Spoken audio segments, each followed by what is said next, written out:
MPJ news కి స్వాగతం. వార్తలు చదువుతున్నది మీ శ్రావణి.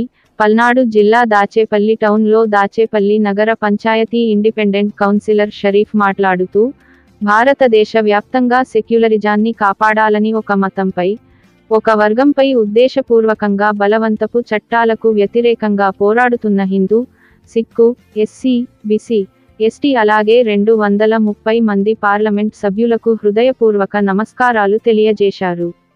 గత 15 సంవత్సరాలుగా భారతదేశంలో మతం పేరుతో, మాంసం పేరుతో, జంతువు పేరుతో, ఆచారం పేరుతో భారతీయ జనతా పార్టీ సాగిస్తున్న హింసకాండను, రక్తపాతాన్ని భారతదేశం అన్ని వర్గాల ప్రజలు గమనిస్తున్నారు, వ్యతిరేకిస్తున్నారు అని అన్నారు. ఈరోజు దేశవ్యాప్తంగా కూడా భారతదేశ ముస్లింలపై జరుగుతున్న అన్యాయాలను, ఆందోళన, నిరసనతో భారతదేశం అంతా కూడా ఘర్షణ వాతావరణం నెలకొంది. దీనికి కారణమైన బీజేపీ పార్టీ మాత్రం ప్రజాస్వామ్యాన్ని నిర్వీర్యం చేస్తూ, రాజ్యాంగాన్ని ధ్వంసం చేస్తూ వికటాటహాసం చేస్తా ఉంది. ఈరోజు వక్ఫ్ భూములు అనేది నువ్వు ఏర్పాటు చేసింది కాదు, వక్ఫ్ నువ్వు ఏర్పాటు చేసింది కాదు, అదే భూములు నువ్వు కేటాయింపు చేసింది కాదు. అనేక వందల సంవత్సరాల క్రితం ముస్లిం రాజులు, అదేవిధంగా హిందూ రాజులు ముస్లిం ప్రార్థనా మందిరాలు మరి వాళ్ళ పట్ల విశ్వాసం ఉంది పట్ల దాని పట్ల వాళ్ళు మరి గౌరవం భావిస్తూ అనేక భూములు కేటాయింపులు చేయడం జరిగింది. అప్పుడు ఎప్పుడు వందల సంవత్సరాల క్రితం కేటాయింపు జరిగిన భూముల్ని స్వతంత్రం వచ్చిన తర్వాత మన రాజ్యాంగం రూపకల్పన చేసేటప్పుడు ఒక స్పష్టమైన నిబంధనలతో వక్ఫ్ చట్టాన్ని, వక్ఫ్ నిర్మాణం చేస్తే ఈ రోజు నువ్వు సవరణ పేరుతో భారతదేశ వ్యాప్తంగా కూడా ఘర్షణ వాతావరణం సృష్టించారు. సవరణ అంటే ఏంది? ఎవరు అడిగారు నీకు సవరణ చేయమని చెప్పని?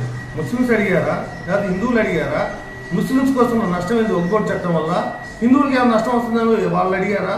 ఎవరు అడగలా. కానీ నువ్వే మత విశ్వాసాల పట్ల ఒక వర్గాన్ని హింసించాలి, ఒక వర్గాన్ని అణగదొక్కాలని చెప్పి అని ఈరోజు బలవంతపు చట్టాలను చేస్తూ మరి నువ్వు ఈ విధంగా ఘర్షణ వాతావరణం సృష్టించడం అనేది కులాల మధ్య, మతాల మధ్య నువ్వు ఒక ఘర్షణ వాతావరణం సృష్టిస్తూ ఒక అనైక్యతకు కారణం అవుతున్న బీజేపీ పార్టీని, నరేంద్ర మోడీని ఏమనాలి? నరేంద్ర మోడీ ఆ బైరాగి అంటాడు వికసిత భారత్ అని చెప్పని. వికసిత భారత్ అంటే ఏంది? ఈ భారతదేశంలో అన్ని కులాల వాళ్ళు, మతాల వాళ్ళు అభివృద్ధి పదంలో వెళ్తూ అన్ని మత విశ్వాసాలను గౌరవించు, ఒకరికొకరు సోదర భావంతో మెలుగుతూ ఉండాలి. కానీ వికసిత భారత్ అని చెప్పని డైలాగ్ చెప్పిన నరేంద్ర మోడీ బైరాగి మరి చూస్తే మతం పేరుతో చంపుతున్నావు, మాంసం పేరుతో చంపుతున్నావు, జంతువు పేరుతో చంపుతున్నావు, ఆచారం పేరుతో చంపుతున్నావు, అనుమానం పేరుతో చంపుతున్నావు. ఈ రోజు మణిపూర్లో అనేక వందల మంది మానభంగాలు చేస్తూ అనేక వందల మంది చంపావు, నీ రక్తదాహం తీర్చుకున్నావు.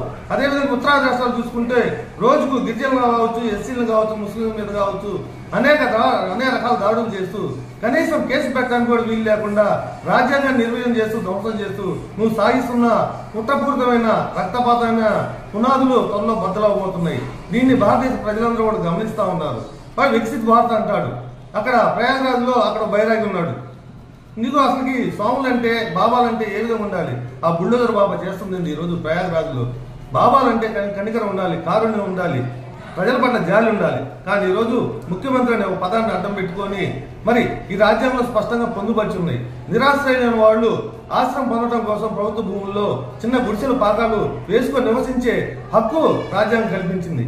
ప్రభుత్వ భూముల్లో ప్రయాగరాజ్ లో అనేక గిరిజనులు కావచ్చు, చిన్న కులాలకు సంబంధించిన వాళ్ళు మరి వాళ్ళకి నిరాశ్రయ ఉంటే వాళ్ళు గుడిసెలు వేసుకొని జీవనం సాగిస్తూ ఉంటే కార్పొరేట్ కంపెనీల కోసం ఈ రోజు నువ్వు బుల్డోజర్తో వెళ్ళి మరి అక్కడ అన్ని పాకల్ని, అదేవిధంగా అన్ని గుడిసెల్ని నేలమట్టం చేస్తా ఉంటే చిన్న పిల్ల, 10 సంవత్సరాల పిల్ల పుస్తకాలు కాపాడుకోవడానికి ఆ పుస్తకాలు తీసుకొని ప్రాణభయంతో పరిగెత్తుతా ఉంటే అది ఎంత హృదయకరమైన దృశ్యం అనేది సుప్రీంకోర్టు కూడా నీకు చివాట్లు పెట్టినా కానీ మీకు బుద్ధి జ్ఞానం ఈ రోజు కూడా రావట్లేదు. మీరు అనుకుంటా ఉన్నారు మా సామ్రాజ్యం ఎప్పుడు శాశ్వతంగా ఉంటుందని. ప్రజాస్వామ్యంలో ఈ ప్రపంచ చరిత్ర ఎప్పుడైనా చూసుకుంటే నియంత్రణకు పట్టిన ఏ గట్టి పట్టింది అనేది ఒక్కసారి చరిత్ర ఒకసారి తిరగది. నీ నియంత్ర స్వభావంతో ఈ రోజు మతం పేరుతో ఇంత హింస సాగిస్తూ నువ్వు నిర్మించుకున్న మాంసముద్దుల పునాదులు త్వరలో బద్దలవబోతున్నాయి. మరి ఈ వక్ఫ్ సంబంధించిన అనేక మంది హిందూ ఎంపీలు కావచ్చు, బీసీ ఎంపీలు, ఎస్టీ ఎంపీలు, ఎస్సీ ఎంపీలు, ముస్లింస్ ఎంపీలు లేరు కాబట్టి కనీసం 230 మంది ఎంపీలు మరి ముస్లిం సమాజానికి, ఒక వర్గానికి కొమ్ము కాస్తూ ఈరోజు నిరసన ఆందోళన కార్యక్రమం చేయడం అనేది వారందరూ కూడా హృదయపూర్వక నమస్కారాలు చేసుకుంటూ మరి ఇక్కడ ముస్లిం సమాజం కూడా కొంత చైతన్యవంతం అవ్వాలి.